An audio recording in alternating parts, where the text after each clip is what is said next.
Students, आज हम एवीएफओ paper 2017 यानी 2017 में जो एवीएफओ का पेपर लगा था एग्जाम पेपर, उसका सॉल्यूशन हम करने वाले हैं। कंप्लीट पेपर अभी नहीं हो पाएगा, कुछ क्वेश्चंस हम इस वीडियो में कर लेते हैं। दो पार्ट्स में इसको डिवाइड कर लेंगे। तो देखिए, शुरुआती यानी फर्स्ट क्वेश्चन है, पशु बीमा योजना के लिए निधियन एजेंसी है, मीन्स एनिमल इंश्योरेंस के लिए फंडिंग जो एजेंसी है, फंड करती है, जो पैसा देती है, वो एजेंसी कौन सी है? तो केंद्र सरकार के हिसाब से ये क्वेश्चन है। यहाँ पर ऑप्शन में है DAHD। DAHD means department of animal husbandry and dairying, पशुपालन एवं डेयरी विभाग, जो भारत सरकार के अधीन होता है। तो आंसर यही हो गया, DAHD यही फंडिंग एजेंसी है, यही पैसा देती है। बाकी जो है राष्ट्रीयकृत बैंक है, दूध सरकारी समितियां हैं, राज्य सरकार पशुपालन विभाग है, ये नहीं है। तो आंसर हो गया इसमें फर्स्ट। नेक्स्ट क्वेश्चन है, जब पाद या पूंछ पर पट्टी बांधते हैं तो पट्टी बांधने के नियमों के अनुसार, यानी किसी अंग पर हम जो डिजिटल एक्सट्रीमिटीज हैं या ऑर्गन्स हैं बॉडी से निकले हुए, हैंड लिम्ब, फोर लिम्ब, इन पर पट्टी कैसे बांधते हैं, उसका नियम ये पूछना चाहता है। तो फर्स्ट ऑप्शन है, पट्टी के वेस्टेज को रोकने के लिए कभी भी पट्टी को ओवरलैप नहीं करना चाहिए। तो ऐसा कुछ भी नहीं है, जहां जरूरी होता है वहां ओवरलैप भी करना पड़ता है, एक के ऊपर दूसरी पट्टी भी लगानी पड़ती है। तो ये तो क्वेश्चन के अकॉर्डिंग ये ऑप्शन सही नहीं है। अंत में रक्त को जमा होने से रोकने के लिए दूरस्थ सिरे से ऊपर की ओर पट्टी को बांधें या काम करें। हाँ, ये अभी तक ठीक है, लेकिन और ऑप्शन देख लेते हैं क्या है। पट्टी को जगह पर रखने के लिए, सिरों को सुरक्षित करने के लिए सुरक्षा पिनों का उपयोग करें। जरूरी नहीं है बैंडेज में ये भी कोई खास, यदि अधपाद पर पट्टी लगा रहे तो पांव को शामिल न करें, जिससे वजन सहन किया जा सके। ये भी, तो ये दोनों तो बिल्कुल गलत हो गए। तो ये वाला जो ऑप्शन है, यानी किसी भी अंग पर पट्टी बांधते हैं तो यहाँ सिरे से शुरू करते हैं पट्टी बांधना, और बॉडी की तरफ आते जाते, ताकि यहाँ पर ब्लड जमा नहीं हो। अगर पट्टी को हम इधर से चालू करते हैं बांधना, तो यहाँ पर ब्लड कलेक्ट हो जाता है। तो ये बिल्कुल सही है, सेकंड वाला ऑप्शन। नेक्स्ट क्वेश्चन है, टेपवर्म के इन्फेस्टेशन में, टेपवर्म जानते हो आप, टीनिया सोलियम होता है, इकाइनोकोकस होता है, टीनिया सेजिनाटा होता है, ये सारे टेपवर्म्स होते हैं, मोनिंजिया होता है। इनके इन्फेस्टेशन में कौन सी औषधि काम में ली जाती है, इनको इनसे छुटकारा दिलाने के लिए कौन सी औषधि दी जाती है पशुओं को? तो देखिए, पायरेंटल, पाल्मोएट, दूसरा ऑप्शन पाइप्राजिन, प्राजिक्विंटल और आयरोमैक्टिन। आयरोमैक्टिन तो एंडो और एक्टो दोनों पैरासाइट्स के लिए दी जाती है, तो ये तो है नहीं यहाँ पर, स्पेशली टेपवर्म के लिए। और पाइप्राजिन आपको पता है ये राउंड वर्म्स के लिए दी जाती है, राउंड वर्म्स के लिए। पायरेंटल है, ये भी ज्यादातर राउंड वर्म्स पर इफेक्टिव होती है। तो यहाँ पर स्पेशल जो टेपवर्म की औषधि है वो है प्राजिक्विंटल। प्राजिक्विंटल, प्राजिक्विंटल जो हम डॉग्स को देते हैं ज्यादातर, इजी पैट नाम से एक टैबलेट आती है, उसमें ये प्राजिक्विंटल ही आता है। तो थर्ड क्वेश्चन कंप्लीट। अब है फोर्थ, गड्डी, GADDI, गड्डी किसकी नस्ल है, ये पूछ रहा है। गड्डी इज द ब्रीड ऑफ, किसकी है? बकरी की है या फिर भेड़ की है, भैंस की है? अब पशु की तो है, ये तो हम जानते हैं, तो यहाँ पर ये भी नहीं है, भैंस की भी नहीं है ये, और बकरी की भी नहीं है, ये है भेड़ की, सीप, गड्डी। ये गड्डी पहाड़ी क्षेत्रों की नस्ल है, भेड़ की। और पहाड़ी क्षेत्रों में भी हम देखें इंडिया में, तो ये जम्मू एंड कश्मीर या फिर उत्तराखंड, इस साइड की भेड़ की नस्ल है। और इस भेड़ में एक खासियत और होती है कि ये पेड़ों पर चढ़ जाती है, पेड़ों पर चढ़ने में सक्षम है, पेड़ों पर चढ़ने में सक्षम है। तो गड्डी is the breed of sheep which have the capacity to climbing the trees. अगला क्वेश्चन है फाइबर 80% से अगर ज्यादा हो तो ऐसे फूड को क्या कहेंगे हम। तो देखिए इनमें से देखते हैं न्यूट्रिएंट, एडिटिव, सांद्र, मोटा चारा। तो आंसर ये हो गया मोटा चारा यानी रफेज। रफेज जो होता है उसमें 18% से ज्यादा क्रूड फाइबर होता है। जो क्रूड फाइबर होता है वो 18% से ज्यादा होता है। और इसके विपरीत जो कंसंट्रेट होता है उसमें 18% से कम होता है क्या, क्रूड फाइबर। इसके अलावा हमको टीडीएन का भी ध्यान रखना चाहिए। जो रफेज होता है उसमें टीडीएन 60% से कम होता है और कंसंट्रेट में टीडीएन जो होता है टोटल डाइजेस्टिबल न्यूट्रिएंट, कुल पाच्य पदार्थ जो होते हैं वो 60% से अधिक होते हैं। ये तो सिंपल सा क्वेश्चन है। न्यूट्रिशन में ये टीडीएन और क्रूड फाइबर के हिसाब से खाद्य पदार्थों को दो भागों में बांटा जाता है, एक तो रफेज और एक कंसंट्रेट। रफेज जो होते हैं वो फाइबर वाले होते हैं और इनका फर्मेंटेशन होता है रूमन में, और फर्मेंटेशन से वोलेटाइल फैटी एसिड्स बनते हैं और वोलेटाइल फैटी एसिड से पशु को एनर्जी मिलती है।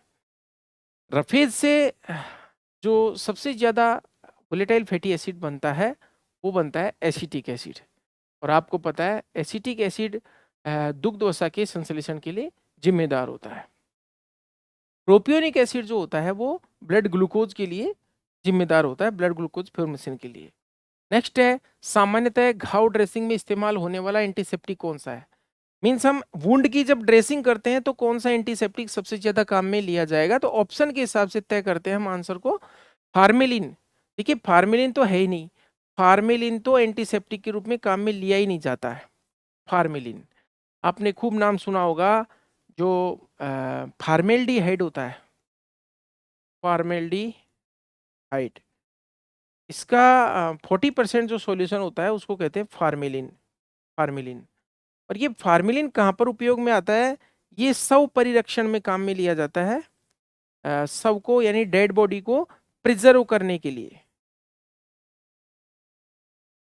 डेड बॉडी को प्रिजर्व करने के लिए। जैसे एनिमल्स में एनाटोमी डिपार्टमेंट में आपने देखा होगा, या आपको बता दूं, जो एनिमल जिसका हमको डिसेक्शन करना है, मान लीजिए 3 महीने बाद, 4 महीने बाद, साल भर बाद, वो सड़े नहीं, या कई सालों तक वो सड़े नहीं, इसके लिए क्या किया जाता है, जो एनिमल डाई होता है उस या फिर उसको किल किया जाता है जुगुलर वेन काट करके, और वहाँ पर फार्मेलिन को एंटर करवा दिया जाता है, यानी जहाँ ब्लड होता है उसकी जगह फार्मेलिन को बॉडी के अंदर प्रवेश करा दिया जाता है। फार्मेलिन का जब सॉल्यूशन शरीर में घुस जाता है तो फार्मेलिन बैक्टीरिया की ग्रोथ को रोकता है, एक तरह का एक डिसइंफेक्टेंट है। एंटीसेप्टिक के रूप में हम काम में नहीं ले सकते क्योंकि फार्मेलिन टॉक्सिक होता है, जहरीला होता है। तो मृत वस्तु पर जब हम अप्लाई करते हैं इन कीटाणुनाशक सॉल्यूशंस को, तो उनको हम बोलते हैं डिसइंफेक्टेंट। और अगर इनको जीवित क्षेत्र पर लगाते हैं, टिश्यू पर लगाते हैं, लाइव टिश्यू पर या बॉडी पर लगाते हैं, जिंदी पर, तो उनको बोलते हैं हम एंटीसेप्टिक्स। डिसइंफेक्टेंट्स जो होते हैं कंसंट्रेशन में या वो ज़्यादा सांद्रता के होते हैं, जबकि एंटीसेप्टिक्स सांद्रता में कम होते हैं, यानी पतले डाइल्यूट विलियन होते हैं, ताकि वो जीवित स्किन को या टिश्यू को नुकसान नहीं करे। तो फार्मेलिन तो बिल्कुल डिसइंफेक्टेंट की तरह यूज में लिया जाता है। ये फर्श को धोने में, एंटीवायरल और एंटीबैक्टीरियल के रूप में, दीवारों को साफ करने में, एक तरह से फ्यूमिगेशन में भी ये काम में लिया जाता है। अगला है पोविडिन आयोडीन। तो पोविडिन आयोडीन को खूब काम में लेते हैं। तो जैसे ऑप्शन दिख रहे हैं हमको, अदर विरंजक चूर्ण और एसिटिक एसिड, इनके बजाय तो सबसे उचित जो है आंसर इसमें पोविडिन आयोडीन है। पोविडिन आयोडीन, ये क्या होता है पोविडिन, इसमें ये जो पोविडिन है इसका मतलब होता है पॉलीविनाइल पाइरोलिडिन। पॉलीविनाइल पायरोलिडिन, इसका बहुलक होता है, इसका पॉलीमर होता है पॉलीविनाइल पायरोलिडिन का, ये कंपाउंड होता है, यानी इस पॉलीमर के साथ ये बनाया जाता है आयोडीन की रिएक्शन करवा करके। अगला है विरंजक चूर्ण। तो विरंजक चूर्ण भी आपको पता है डिसइंफेक्टेंट के रूप में काम में लेते हैं। विरंजक चूर्ण का थोड़ा आप इसको हम ब्लीचिंग पाउडर भी बोलते हैं, ब्लीचिंग पाउडर। और ब्लीचिंग पाउडर का आपको फॉर्मूला याद रखना है CaOCl2। जब इस ब्लीचिंग पाउडर को पानी में डाला जाता है या किसी सरफेस पर मॉइस्चर के साथ कांटेक्ट कराया जाता है तो इसमें से क्लोरीन गैस निकलती है, और ये क्लोरीन जो है नवजात क्लोरीन होती है जो कि जीवाणुनाशन, न्यूनेट क्लोरीन होती है जो कि जीवाणु, नेसेंट, जिसको नेसेंट क्लोरीन बोलते हैं, इसको क्या करती है, ये सूक्ष्म जीवों को मारती है। यानी पानी में जैसे हमको बैक्टीरिया को या पानी को शुद्ध करना है, जीवाणु रहित करना है, तो इस विरंजक चूर्ण या ब्लीचिंग पाउडर का उपयोग किया जा सकता है। विरंजक चूर्ण कलर को भी उड़ा देता है, रंग को उड़ाने में भी सक्षम है, यानी विरंजन करने में भी सक्षम है, ब्लीचिंग करने में भी सक्षम है। एसिटिक एसिड को हम बिल्कुल एंटीसेप्टिक के रूप में काम में नहीं लेते। एसिटिक एसिड तो क्या होता है, सिरका होता है इसका सॉल्यूशन। नेक्स्ट क्वेश्चन है जानवरों में खाज। खाज का मतलब हो गया मेंज। तो मेंज किसके कारण होती है? माइट का इन्फेक्शन मेंज करता है। अब इनमें से माइट कौन सा है? ये वाला देखिए, पिस्सू मतलब क्लिया, और ये किलनी मतलब टिक, लाइस, लाइस टिक क्लिया। तो इनमें से कोई सा नहीं है, इनमें से ये है माइट्स। माइट्स जो होते हैं माइक्रोस्कोपिक पैरासाइट्स होते हैं। माइक्रोस्कोपिक यानी छोटे छोटे होते हैं, सूक्ष्म परजीवी होते हैं जो कि स्किन में धसे हुए रहते हैं, धसे हुए रहते हैं। नेक्स्ट क्वेश्चन है सामान्य बतख। बतख का मतलब डक। डक की ब्रीड कौन सी है? इनमें से डक की नस्ल कौन सी है? तो देखिए रोडे आइलैंड रेड, ये जो होती है RIR, ये तो होती है मुर्गी की नस्ल। और मुर्गी की भी ये कौन सी क्लास की नस्ल है RIR? ये है अमेरिकन क्लास की, अमेरिकन क्लास की नस्ल है। अमेरिकन क्लास की नस्लों की खासियत है उनकी ज्यादातर शॉर्ट फॉर्म्स होती है, जैसे RIR हो गई है, NH होगी, प्लीमौथ रॉक, न्यू हैम्पशायर प्लीमौथ रॉक, इस तरह के जो नाम आए तो वो क्या होती हैं? अमेरिकन ब्रीड्स होती हैं। माइनोर का जो है ये मेडिटेरियन है। खाकी कैंपबेल ये है बतख की नस्ल, ये डक की नस्ल है। देखिए डक की दो नस्लें हैं इंडिया के अंदर मेनली, और बतख का जो पालन किया जाता है ज़्यादातर पश्चिम बंगाल साइड में किया जाता है। बतख के बारे में आपको बता दूं, दो नस्लें कौन कौन सी है। एक तो खाकी कैंपबेल, खाकी कैंपबेल, और दूसरी जो ब्रीड है डक की जो इंडिया में है वो है इंडियन रनर, इंडियन रनर। ये दो नस्लें हैं। और बतख के बारे में आपको याद रखना है कि इसके अंडे का जो इंक्यूबेशन पीरियड होता है वो 28 दिन का होता है, और इसका अंडा मुर्गी के अंडे से बड़ा होता है। ये पानी में रहने वाला एक पक्षी है। इसको एग प्रोडक्शन के लिए भी काम में लिया जाता है, इसको मीट प्रोडक्शन के लिए भी काम में लिया जाता है। अर्थात duck is also includes in poultry, यानी पोल्ट्री क्या है? पक्षियों का वह समूह जो मानव द्वारा आर्थिक लाभ के लिए पाला जाता है, आइदर एग्स और मीट, उनको क्या बोलते हैं हम? पोल्ट्री बोलते हैं। तो बतख भी पोल्ट्री का एक एग्जाम्पल है, इसके अंडे का इंक्यूबेशन पीरियड 28 दिन होता है। तो यहाँ पर आंसर हो गया खाकी कैंपबेल। नेक्स्ट क्वेश्चन है एक अंडे देने वाली यानी लेयर, अंडे देने वाली मुर्गी को क्या कहते हैं? लेयर कहते हैं।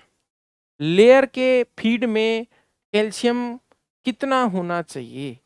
कैल्शियम देखिए चाहिए, क्यों चाहिए? क्योंकि आपको पता है जो अंडा होता है, एग होता है, इसका जो आउटर, जिसको हम एग सेल बोलते हैं, आउटर कोटिंग होती है एग सेल।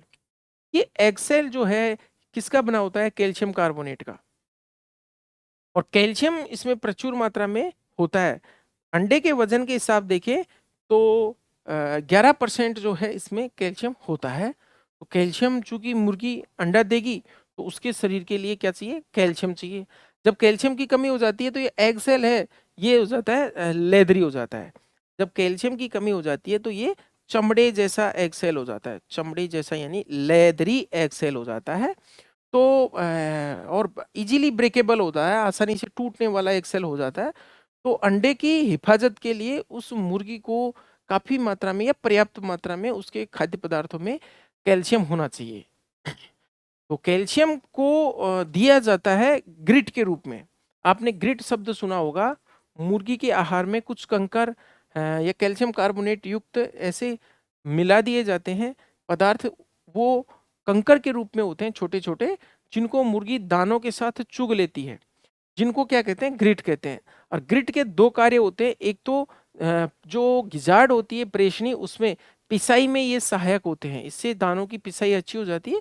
और दूसरा जो कार्य होता है वो कैल्शियम का सप्लीमेंट के रूप में। तो आंसर इसमें कितना दिया जाता है, 4% दिया जाता है आहार में।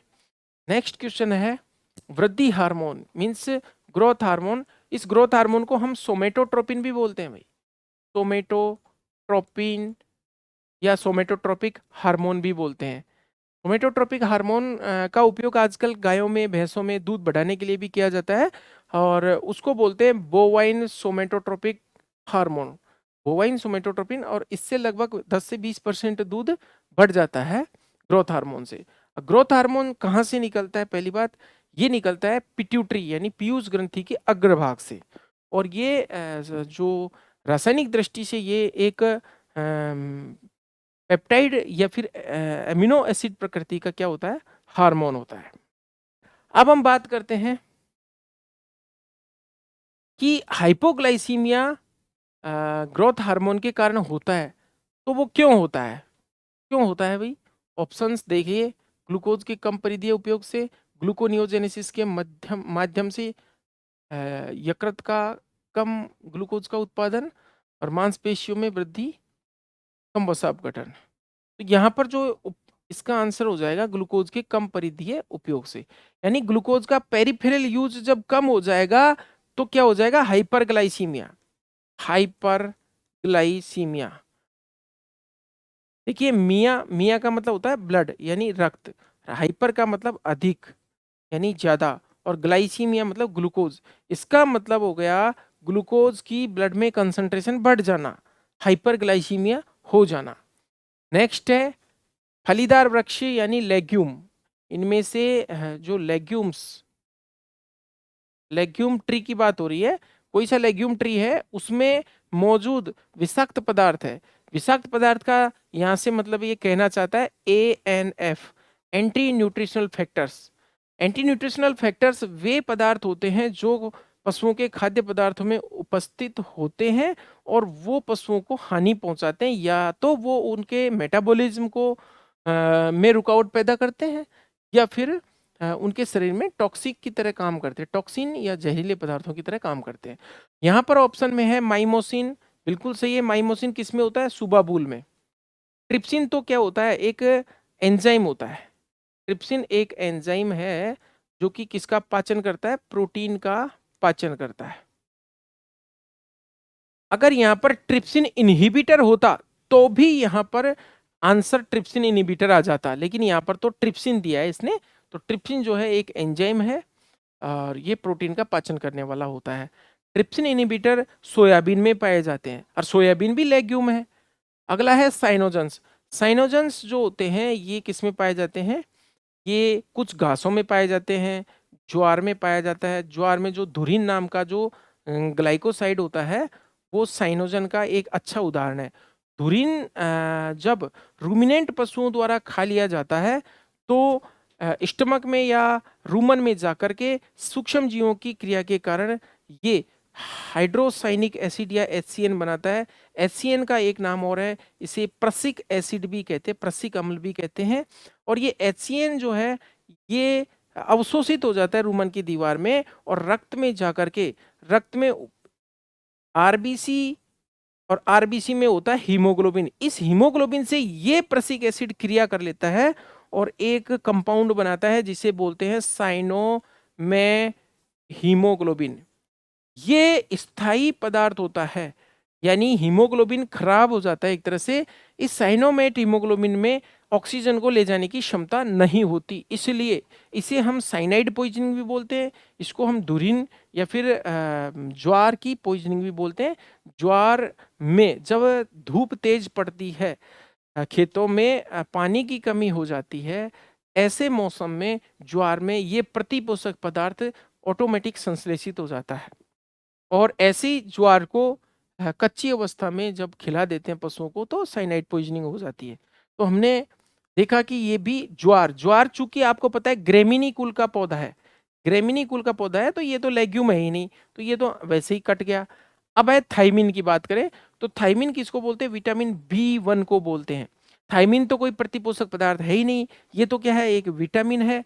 हाँ, इस थाइमिन की जगह थाइमिनेज इनहिबिटर की बात करता हो तो थाइमिनेज जो होता है एक एंजाइम होता है जो कच्ची मछली में मछलियों के अंदर पाया जाता है, तो वो भी यहाँ पर नहीं है। तो आंसर हो गया माइमोसिन। तो माइमोसिन जो होता है एक सुबाबुल नाम के एक वृक्ष की पत्तियों में पाया जाता है। और इस सुबाबुल वृक्ष की पत्तियों को कब इस्तेमाल करते हैं? जब चारे की कमी होती है पशुओं के लिए, तो इसको हम अल्टरनेट फीड सोर्स के रूप में काम में लेते हैं जब चारे की कमी होती है। और इस सुबाबुल में उपस्थित इस माइमोसिन प्रतिपोषक पदार्थ से बचने के लिए इसकी पत्तियों को सुखा करके खिलाया जाता है। और ज्यादातर जो प्रतिपोषक पदार्थ होते हैं वो उबालने पर नष्ट हो जाते हैं, यानी हीट ट्रीटमेंट पर नष्ट हो जाते हैं।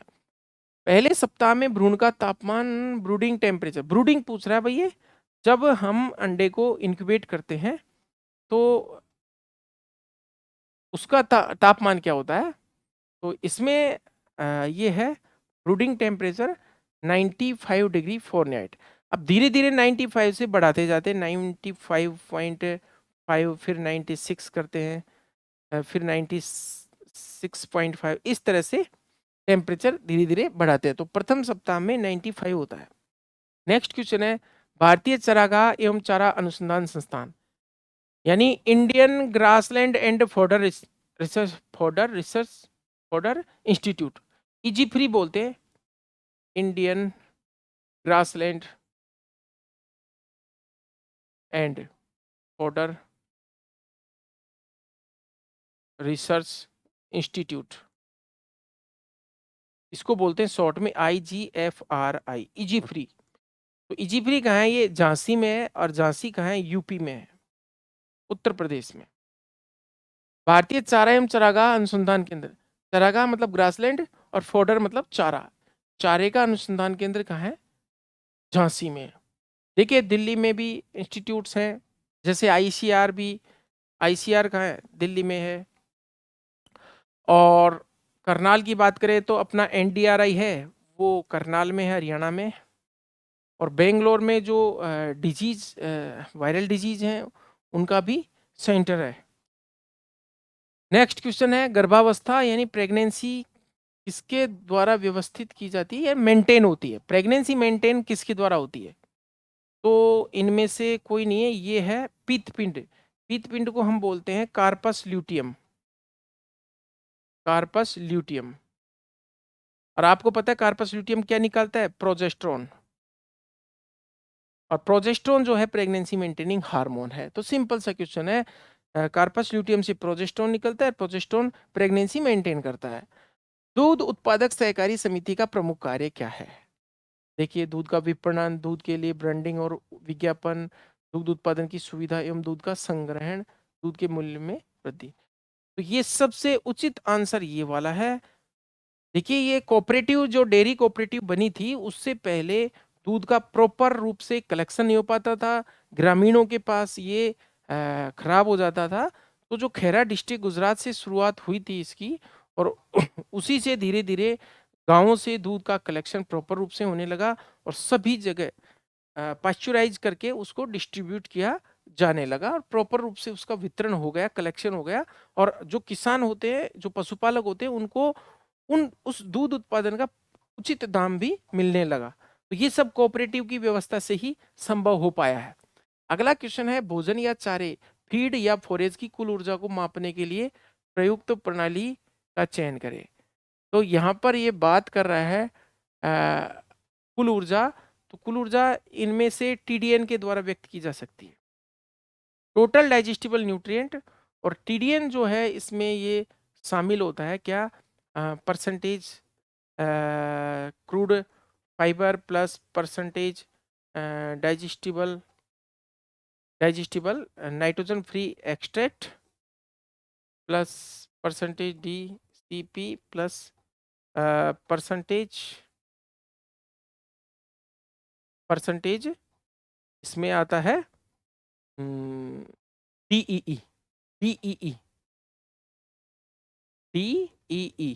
अब जो इथर एक्सट्रैक्ट होता है इसको 2.25 से मल्टीप्लाई कर दिया जाता है।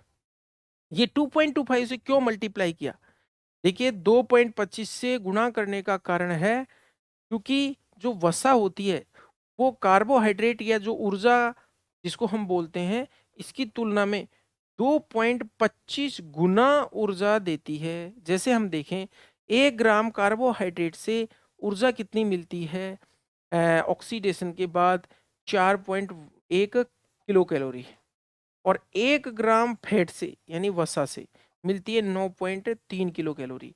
तो ये जो रेशो है इनका रेशो है, यानी कार्बोहाइड्रेट की तुलना में वसा से 2.25 गुना ऊर्जा ज्यादा मिलती है, इस वजह से यहाँ पर ये मल्टीप्लिकेशन हो रहा है। तो इसमें ये कुल पाचनशील पदार्थ यानी TDN के रूप में हम व्यक्त कर सकते हैं। नेक्स्ट क्वेश्चन है, माता पिता में से किसी एक के साथ F1 संकर का क्रॉस कहलाता है। माता पिता का मतलब हो गया पेरेंट्स, और पेरेंट्स से किसका क्रॉस करवा रहे हैं, F1PD। आपको पता होगा F1PD क्या होती है, F1PD होती है शुद्ध जनकों के बीच क्रॉस करवाते हैं, यानी शुद्ध लंबा और शुद्ध बोना इनके बीच में क्रॉस कराते हैं। तो ये जो पीढ़ी प्राप्त होती है इसको हम F1 संकर भी कह सकते हैं, F1 संकर भी कहते हैं, इसे प्रथम संकर पीढ़ी भी कहते हैं, प्रथम संकर पीढ़ी, या फिर इसे हाइब्रिड या फर्स्ट हाइब्रिड जनरेशन F1 संकर, या ये जो होती है ये विषम युग्मजी होती है यानी हेट्रोजाइगस होती है। अब बात आ रही है F1 का क्रॉस हम किससे करा रहे हैं, पेरेंट्स से। तो पेरेंट्स किसी से भी करा रहे हैं तो पेरेंट्स भी दो तरह के होते हैं। देखिए F1 का क्रॉस यदि हम प्रभावी पैतृक से कराते हैं अथवा F1PD का क्रॉस हम अप्रभावी से कराते हैं। अब यहां पर चूंकि दोनों करा रहे हैं तो ये आता है बैक क्रॉस के अंदर, बैक क्रॉस के अंदर। यदि तो यहां पर आंसर तो हो गया ये बैक क्रॉस। यदि हम अप्रभावी से कराते हैं तो इसको हम अलग से अगर लिखें तो प्रश्न में आता कि F1PD का क्रॉस अप्रभावी पेरेंट से कराते हैं उसे क्या कहते हैं, तो उसे टेस्ट क्रॉस कहते हैं, उसे टेस्ट क्रॉस कहते हैं। यानी कि टेस्ट क्रॉस भी बैक क्रॉस का एक प्रकार है। Test cross is also a type of back cross. यहां पर प्रभावी से करवा दो या अप्रभावी से करवा दो, दोनों में से किसी से करवा दो F1 का क्रॉस, उसे तो कहेंगे हम बैक क्रॉस या पश्च संकरण। नेक्स्ट क्वेश्चन है, सींग के विच्छेदन मींस विच्छेदन का मतलब एम्पुटेशन, एम्पुटेशन का मतलब काट के अलग करना, किसको, सींग को। इनमें से कौन सी नर्व ब्लॉक की जाती है, तंत्रिका अवरुद्ध का मतलब नर्व ब्लॉक,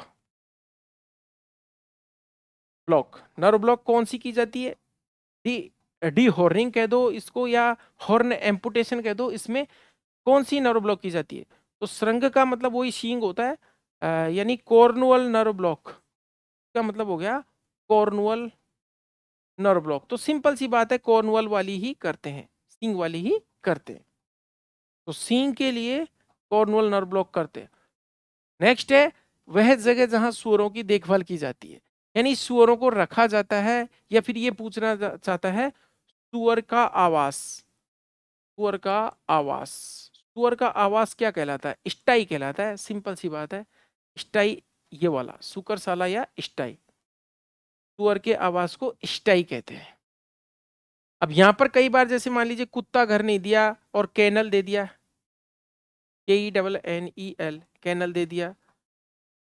इसी तरह से पक्षीशाला को पोल्ट्री हाउस दे सकता है, अस्तबल को स्टेबल दे सकता है, stable.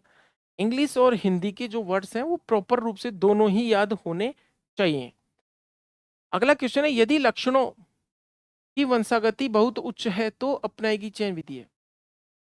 Means high heritable characters, ये कहना चाह रहा है हाई हेरिटेबल करेक्टर्स।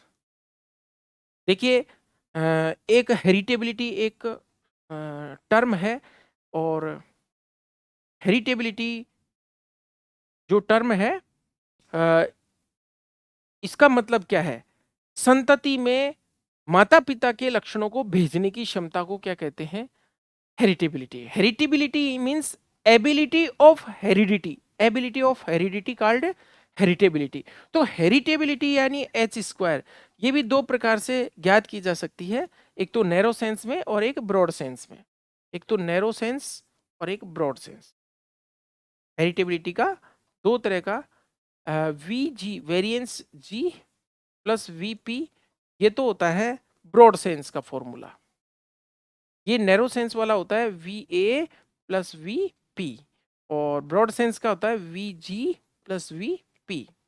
यानी अब देखो हेरिटेबिलिटी के आधार पर तीन प्रकार के लक्षण होते हैं। एक तो हाई हेरिटेबल, उच्च वंशागति वाले लक्षण जो कि अपनी पीढ़ियों में या अपनी संतानों में बहुत ही ज्यादा वंशागत होते हैं। एक होते हैं मीडियम हेरिटेबल करेक्टर्स और एक होते हैं low heritable characters. There are three types of characters, तीन प्रकार के लक्षण होते हैं हेरिटेबिलिटी के आधार पर। उच्च वंशागति के लक्षण यानी अगली पीढ़ी में बहुत ही ज्यादा मात्रा में जाएंगे ऐसे लक्षण, मध्यम वंशागति के और निम्न वंशागति के। अब यहाँ पर व्यक्तिगत जो चयन होता है जिसको हम इंडिविजुअल सिलेक्शन भी कहते हैं, जिसको हम फिनोटिपिक सिलेक्शन भी कहते हैं, जिसको हम सामूहिक चयन भी कहते हैं, जिसको हम मास सिलेक्शन भी कहते हैं, जिसको हम इंडिविजुअल सिलेक्शन या फिर मॉर्फोलॉजिकल सिलेक्शन भी कहते हैं। यानी किसी भी जानवर को, किसी भी जीव को उसकी बाह्य आकारिकी के आधार पर या उसके स्वयं के लक्षणों के आधार पर, स्वयं के गुणों के आधार पर, स्वयं के प्रदर्शन के आधार पर, स्वयं के उत्पादन क्षमता के आधार पर जब हम चयन करते हैं तो उसको बोलते हैं फिनोटिपिक सिलेक्शन। अब यहाँ पर इंडिविजुअल सिलेक्शन में हेरिटेबिलिटी सबसे ज्यादा होती है। यानी जैसे आपने देखा होगा जिन जानवरों का बॉडी साइज ज्यादा होता है तो उनकी जो ऑफस्प्रिंग होती है, उनकी संतान होती है, उसका भी बॉडी साइज ज्यादा होता है। ऐसे ही ह्यूमन में होता है, जो माँ बाप लंबे चौड़े हट्टे कट्टे होते हैं उनके बच्चे भी ऐसे ही हट्टे कट्टे होते हैं। यानी जो बॉडी वेट या शारीरिक भार वाले जो लक्षण होते हैं वो सबसे ज्यादा वंशागत होते हैं, उच्च वंशागति के लक्षण होते हैं, हाई हेरिटेबल करेक्टर्स होते हैं। तो आज हमने 20 क्वेश्चन कर लिए, नेक्स्ट वीडियो में अपन कल करते हैं। धन्यवाद।